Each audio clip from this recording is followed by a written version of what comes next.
All right, so our topic for today again is on adolescence, and really if you want to think about adolescence in the schema of human development, it's the transition period between childhood and adulthood. It's when we become physically, psychologically, and socially more adult-like or become adults. And one of the things that I want to highlight as we talk about adolescence is this idea that adolescence is not really a problem that needs to be managed.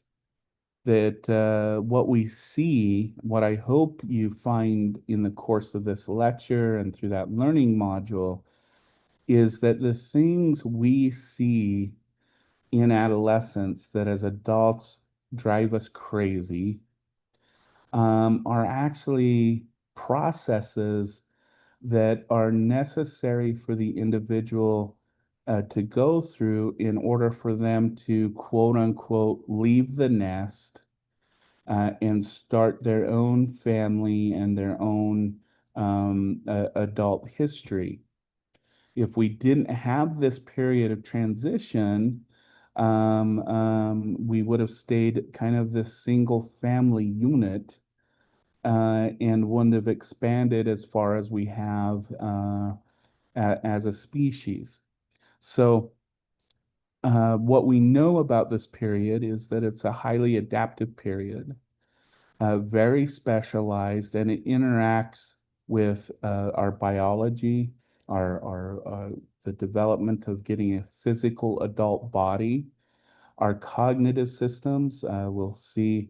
We've mentioned this in the course a lot. The frontal cortical areas, the real logical decision-making areas of the brain, are not quite developed during this period, but we are getting rapid myelation to where we get a very fast reactive brain, which is necessary for adult survival. But that usually means our cognitive systems are a bit behind. And this is why I've said this before. When you ask a teen why they did something and they say they don't know, they're probably 99% of the time telling the truth, because their cognitive system is not necessarily developing at the same rate as this rapidly developing brain that is necessary for adult survival. And then the social systems we take into consideration because this is where adolescents are really going to test their identity, figure out what makes them a unique human being, and determine what their identity that they've developed through childhood, how does that translate into adulthood? So they'll look at their external peer groups to the family. But what we find that is somewhat misleading to a lot of adults is that the family system still remains very foundational to the teen, even though it may be feel like or seem like they're rejecting the family system for their peers. That's that transition period that we need to start understanding that as that transition period uh, from dependence on the family system to independence and development of their own family system. And what we'll find is that active parents and active family life is a what we call uh, a resistant factor, an important resiliency factor. That's the word I was looking for.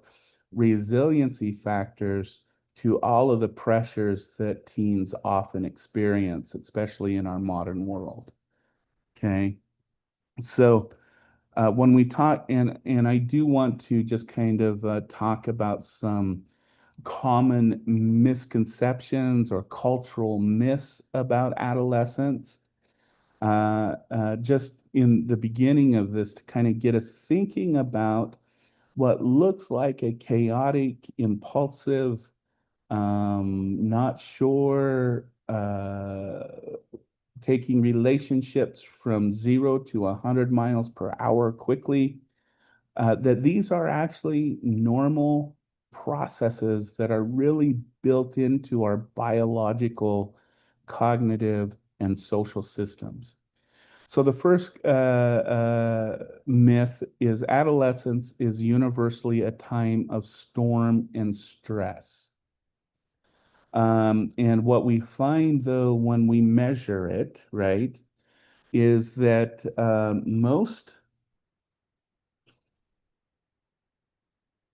hold on just a sec.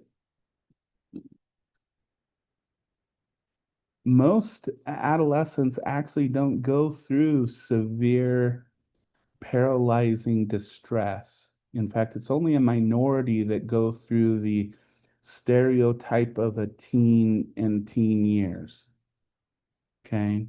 The second one is peer pressure dominates all behaviors with adolescents. Okay. What we actually find is that this is actually a bidirectional relationship that adolescents have with their peers. In that adolescents actively seek out peer groups that align with their pre-existing values. So this idea of peer pressure is kind of a cultural myth because what we find is adolescents will actively select those individuals that then it looks like they peer pressured them into doing something that they may not have done if they weren't part of that peer group in the beginning. Okay. Parents become irrelevant. Okay. I always, when I have teen parents, they often feel rejected and the hugs are reduced and all of these kinds of things. And but what we tend to find is that rejection isn't actually rejection. It's the child, if you want to think, it's the adolescent who is drifting into their own space to create their family, and there it's not actual rejection. In fact, what we find is that parents' relationship remains central to scaffolding for emotional support and long-term decision making.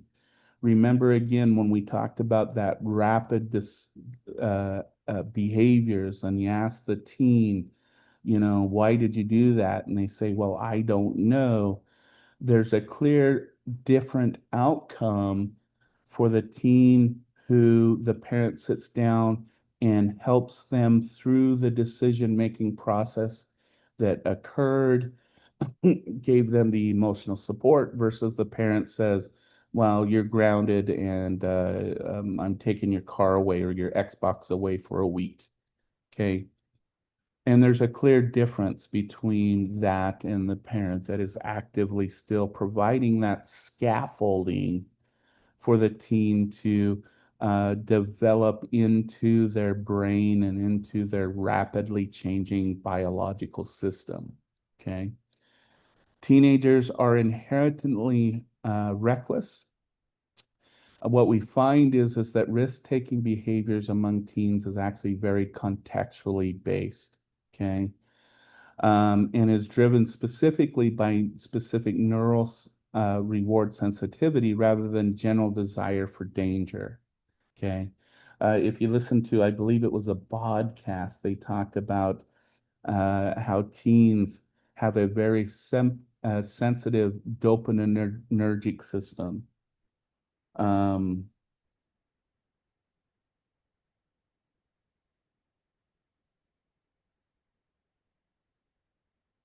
and they also have a very sensitive, what we call oxytocin system. Okay. Dopamine is the reward neurotransmitter. It's present when we are rewarded deeply for something. It is the neurotransmitter that things like methamphetamine and cocaine react to provide the sensation that they receive. Um, and they have a very sensitive oxytocin system. Oxytocin is the bonding uh, um, uh, chemical, neuropeptide, I believe is what it is. And it is present whenever somebody is going to become bonded to each other. It's a necessary chemical for bonding to occur. Okay. And we find that in a situation as the um, um, uh, podcast stated, if a teen finds them in a situation where high reward plus the ability to create bonding relationships are present, they will engage in high risk behaviors. So the teen who's told to jump off the cliff, let's say it's a guy and he likes girls, and there's all these girls around, kind of smiling and doing cheering on things, and he has his buddies there cheering him on. In a normal situation without that context, that teen boy probably would not engage in cliff jumping because there's no intrinsic or extrinsic reward. There's a potential of death. But given the dopamine that is being released in that situation, the oxytocin sensitivity in that situation, the teen can feel compelled to do that behavior to strengthen those bonds and those rewards received from the peers. But this idea that they're inherently reckless doesn't really match up with, well, why doesn't that teen do it with no one present or the idea of no one being present? Okay. So social media is universally harmful for teens. And I will tell you the literature on this is very mixed. And it really comes down to how the social media is being used. Okay. And we find that there's three kind of key aspects to whether or not social media is either neutral or helpful or is detrimental to the teen.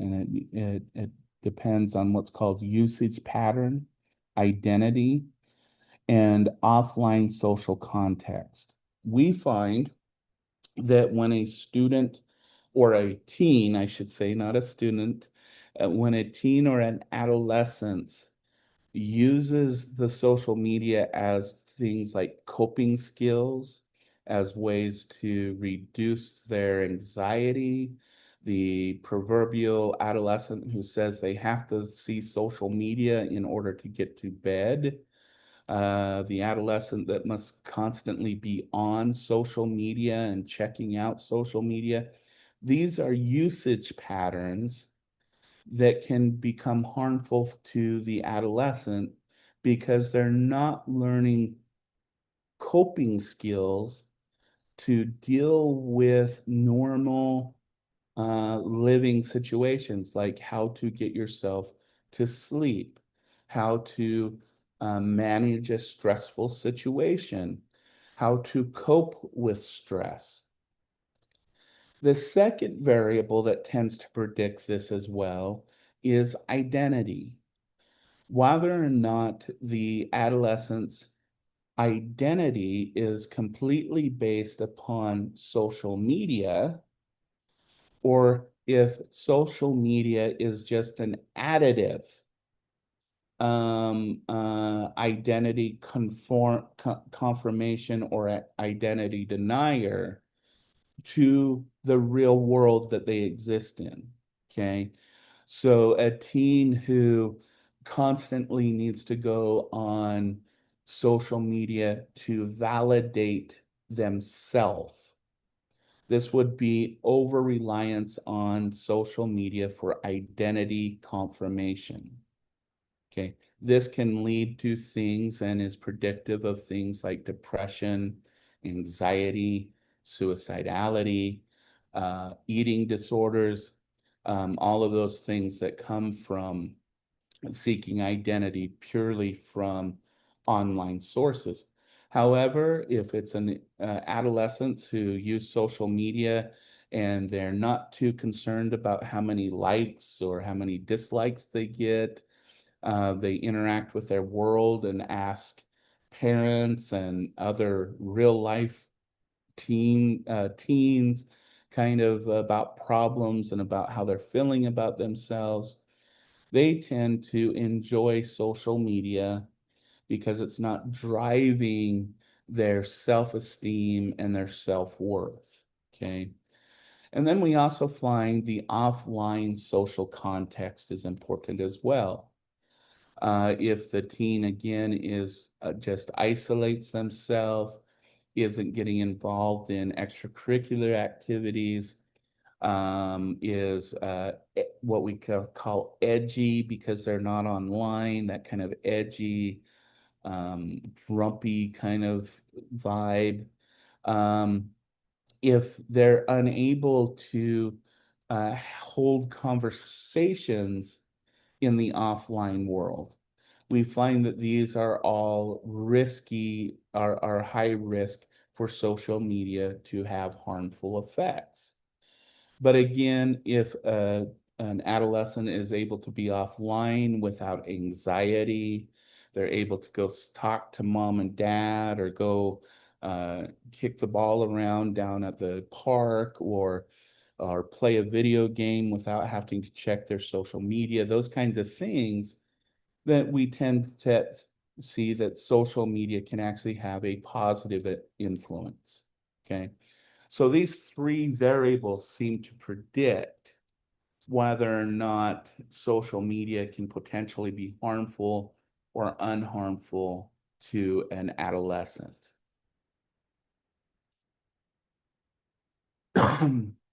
So I just kind of want to give kind of our timeline here because really adolescents in early adulthood have been kind of segregated with each other because there seems to be some very unique periods during each of these areas. So we will start on the right side here. The right side indicates late or emerging adulthood, or this should be late adolescence. Okay. Once upon a time in our developmental, it was assumed that young adulthood started at 18. Um, and given the social and cultural pressures, those individuals then had to go through rapid maturation and be an adult long before the brain, if you want to put adulthood as the fully developed brain, has been fully developed. Okay. So this has been divided. You'll see on Tuesday, early adulthood has been divided by what's called emerging adulthood, which occurs between 18 to 25. And then early adulthood goes from 25, and this will make some people in the classroom feel young again. Early adulthood goes from about 25 to about the age 40, 45. So I hope that helps with some individuals who think they're in middle adulthood. Um, or getting into middle too late adulthood is usually the perception. But what is occurring in this, what's now called emerging adulthood, is the brain maturation starts to stabilize. Okay. If you want to think about it this way, um, uh, this this period right here, if you think about cooking, right, we often throw in Idaho items, boil stuff, bake stuff, add stuff at different points, and whatnot. So the cooking process is what you would consider this early adolescence to middle adolescence period. Okay. But for a lot of foods, like for example, steak and pork and some poultries, hot casseroles, those kind of foods need a rest period. Okay. For example, if it's a steak, you cook it, and then for the best flavor and the best juiciness, you let it set for about 10 minutes. And supposedly, according to the cooking channel, that's how you get the best steak. Okay. Same with casseroles. Usually you bake and cook the casserole, you've done everything, and then you let it settle for a little while, let it cool a little while, and let everything kind of congeal with each other before you dig into that casserole. This is a way to think about emerging adulthood. What you're doing is allowing all of this stuff that has been cooking and brewing and maturing for the last about 8 to 10 years. And so it can become more stable and stabilizing it. Okay. The other way that I've heard heard this being explained is if you think about early and middle adolescence, this is like laying cement. So you got to put up the frames for the cement, you got to prepare the ground, you got to mix the cement, and then you pour the cement, smooth it out, but then you have to let it mature, stabilize, and harden. That's kind of a way to think about this emerging adulthood period. When we look at middle out, now let's go to the left side and let's start with early adolescence. Okay. In early adolescence, usually around 10 to 13, again, culturally and socially, we're seeing this earlier with the concept of what are known as tweens that start around 8 to 9 years of age. This is where we get the onset of puberty. So we start to develop our secondary sexual characteristics.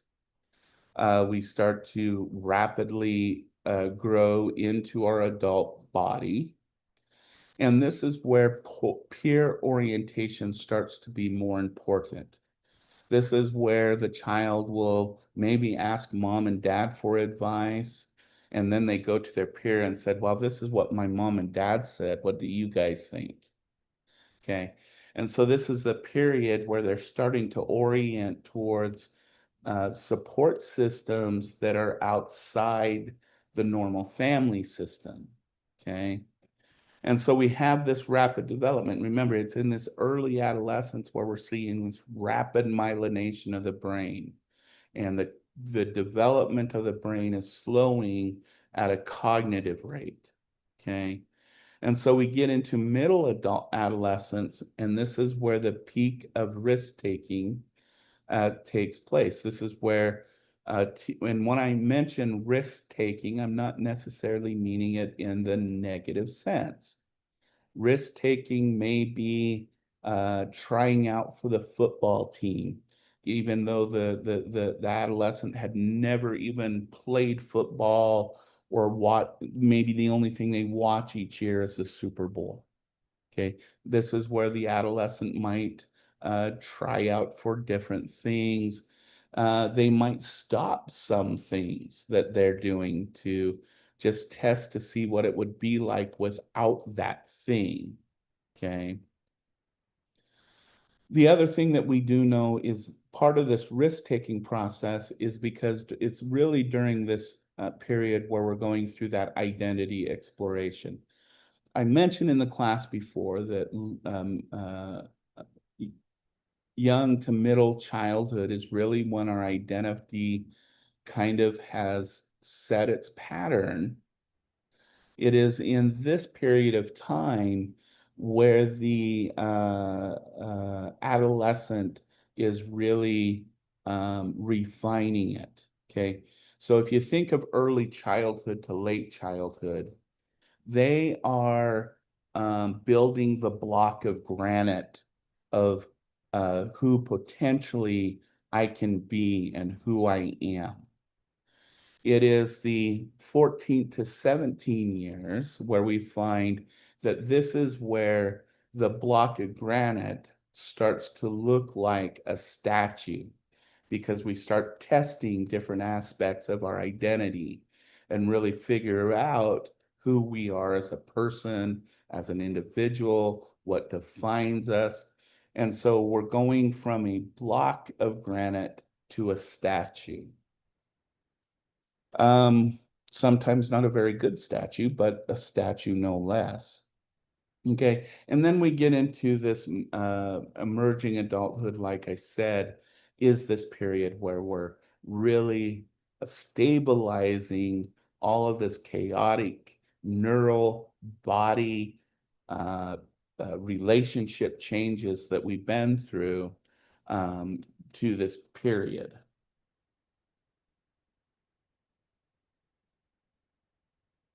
Okay.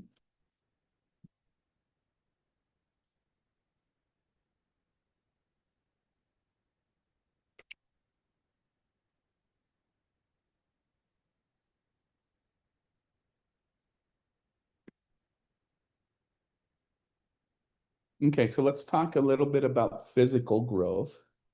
Some things that we should notice, if you remember when we talked about infancy and early childhood, it was our torso areas, our mid areas that were developing first. And so when we come out of early to middle childhood, we tend to have shorter legs and shorter arms in proportion to our mid-level torso.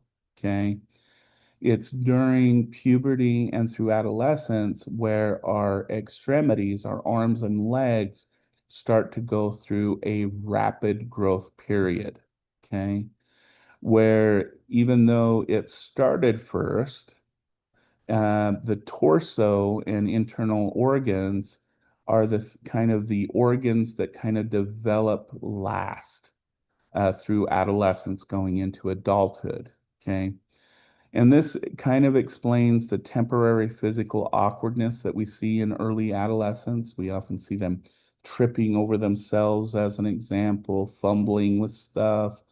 Uh, and what we should realize is that's actually a physical developmental process that they're going through. And really criticizing them and all those kinds of things really isn't doing anything helpful, but instead helping them through that growth stage would is more beneficial. The other thing that we see during this period, again, because through puberty we're getting ready to be reproductively ready, is estrogen and testosterone increases drive both primary reproductive and secondary visual sexual characteristics. Okay.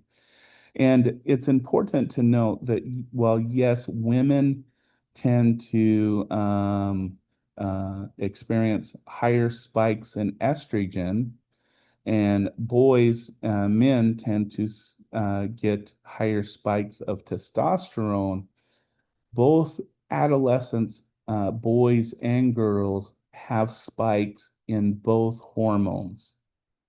Okay. And so while one is driving the male, the testosterone is really working, that overproduction of testosterone is working on those reproductive organs of the male. The overproduction of estrogen is working on the female physical organs and sexual characteristics.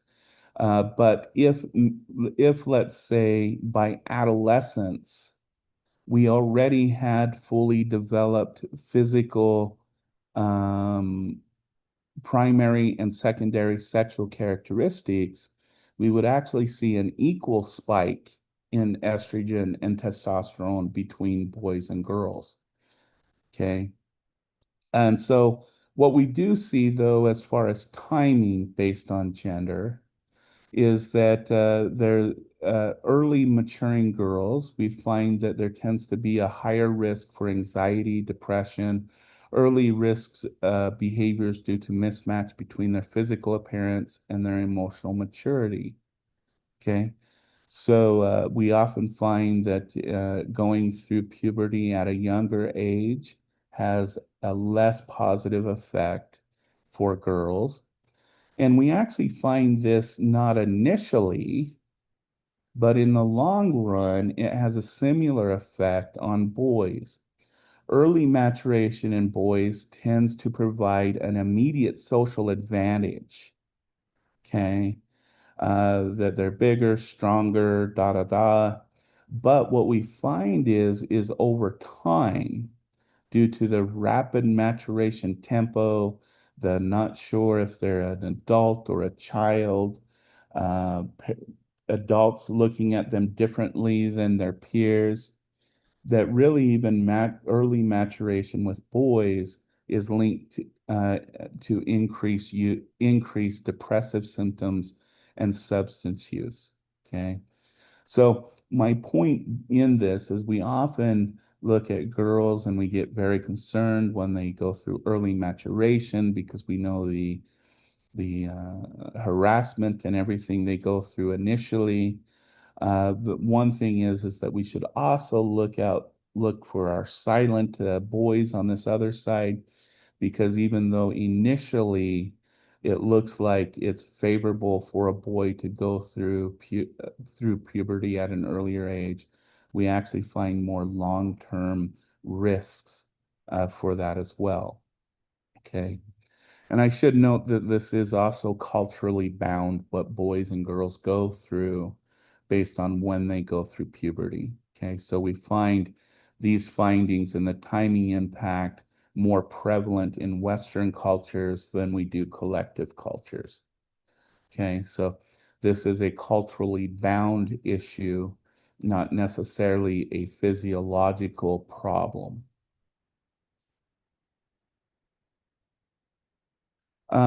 We also, when we look at the brain development, we've mentioned dopamine, we've mentioned oxytocin, those kinds of things. And the thing that we have to really look at is what this graph is showing is the rapid development of the limbic system, which reacts to emotions, reward, and novelty, and the development of the prefrontal cortex, which provides us with our impulse control and our ability to plan. Okay. If you notice, the limbic system highly develops between the age of about 12 to about 20, peaking at around the age of 15.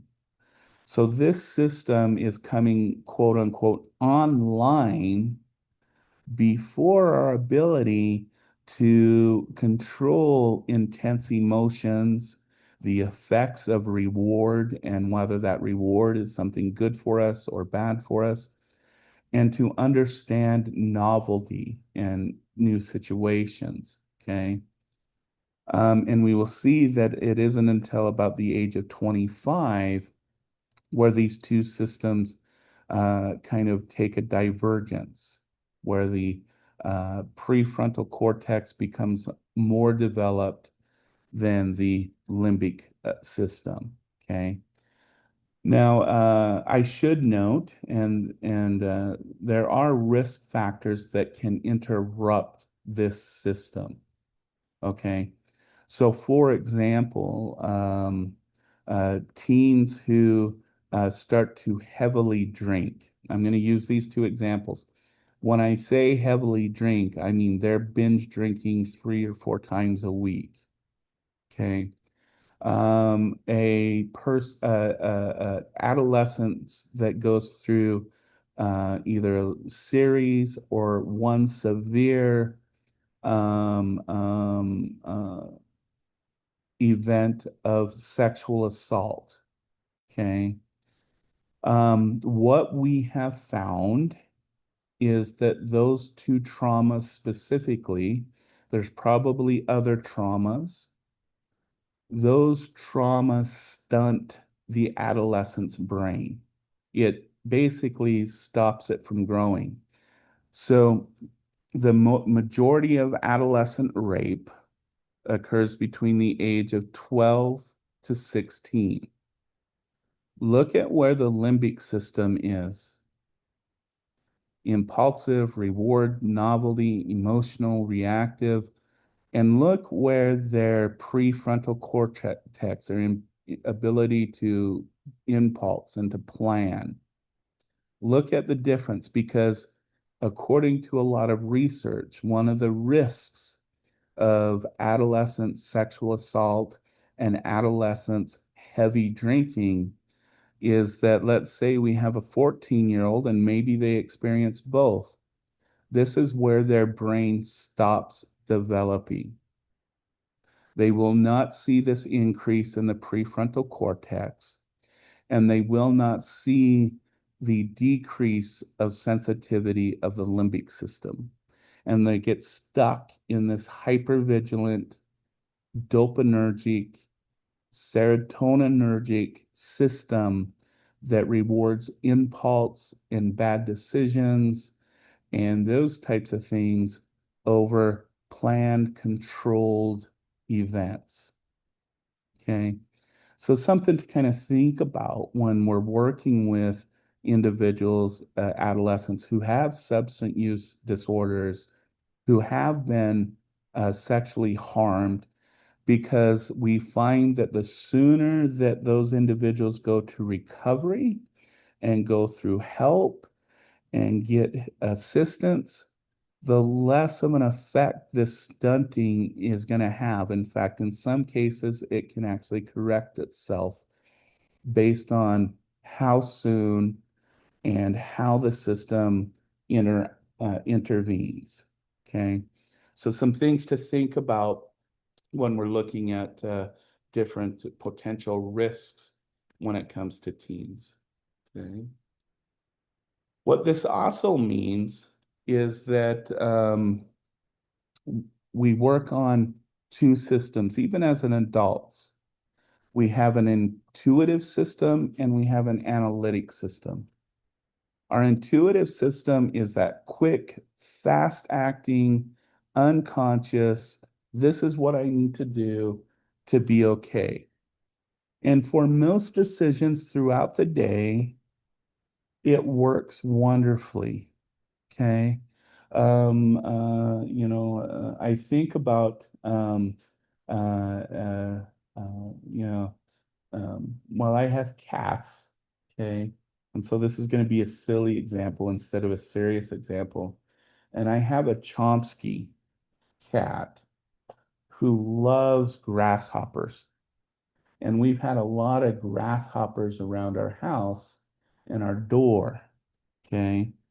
And once in a while, Chomsky will get the idea that he's going to escape the house so he can go engorge himself on grasshoppers.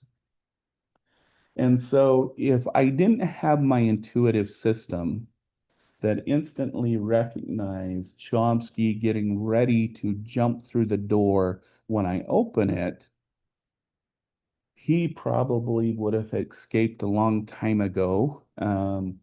And just so you know, he is an indoor cat and does not do well in the outer world. But he, if I didn't have an intuitive, fast reacting system, Chomsky would escape. If we take this to more serious things, if we only had a system when our house is on fire that makes us consciously think about what we needed to do, our house and us would probably burn down. Okay. Or if a child is in front of a car that's heading towards them at 50 miles per hour, if we didn't have this intuitive thought process, the child would get hit by the car every time. So, for most of the things we need to do to survive our world, this intuitive system works very well. However, the analytic system is the system that can override potential bad decisions by our intuitive system. Okay. It's the one that takes deliberate action. It's the one that controls our impulses It's the one that when we want to slap someone across the face, intuitive system, it says, no, don't do that, analytic system. And so we don't end up in jail. Okay. So we have these two systems. And the one thing that I hope you realize by this time, the intuitive system in adolescence comes on before the analytic system. Okay, again, going back to what we talked about at the beginning of class.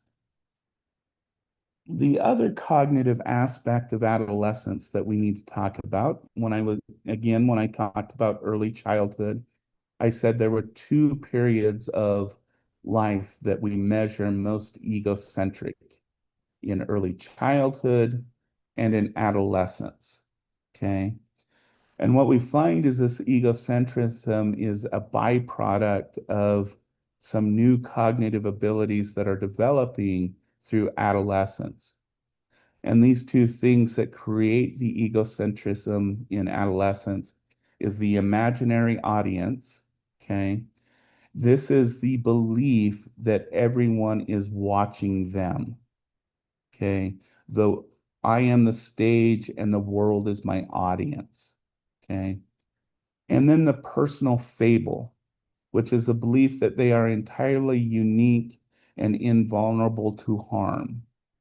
Okay. These two emerging cognitive systems, which eventually will make us be able to make a moral decision without needing uh, to have a reminder, or this ability to say, I can do something because I'm a good person, personal fable, are all necessary cognitive systems, are really in overdrive during these adolescent years. All right, let's see how much. Okay. So let's go ahead and stop here. We have about 20 more minutes on adolescence. So we'll finish that up rapidly this coming